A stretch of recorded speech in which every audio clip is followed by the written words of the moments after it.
Pagka nandoon, makakaupo kayo ng baptismal certificate.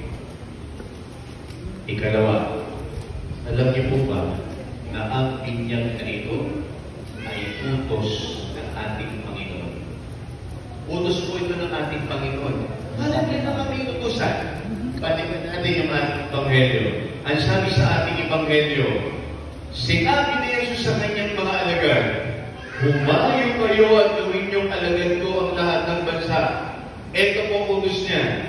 Binyagin niyo sila sa ngalan ng Ama, Anak, at Espiritu Santo. Para maging alagad ni Jesus yung mga bata, binabibinyagan niya po. Kaya kahit hindi po sinasadya, nakatugon kayo sa utos ng Panginoon. Kasi mabibinyagan niyo po yung bata. Salamat po. Pero hindi po natatapos yun doon. Dahil sinabi ni Jesus, turuan niyo sila na sumunod sa pinag-utos ko.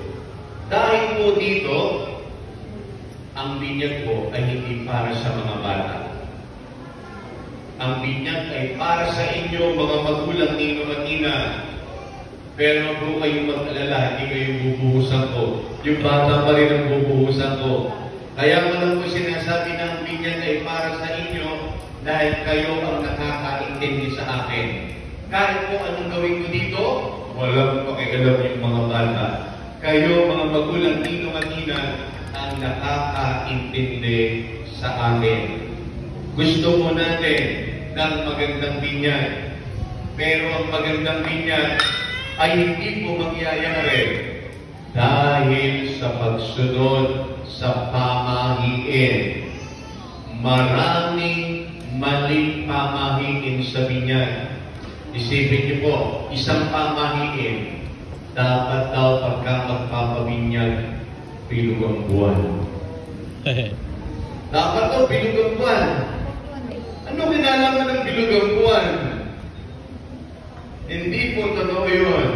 Dahil ang binyag po, kung hindi umaga, ang alip, wala pong nagpabinyag ng gabi. Ali pa na lang kung ikaw ay aswang. Di ba nga? Wala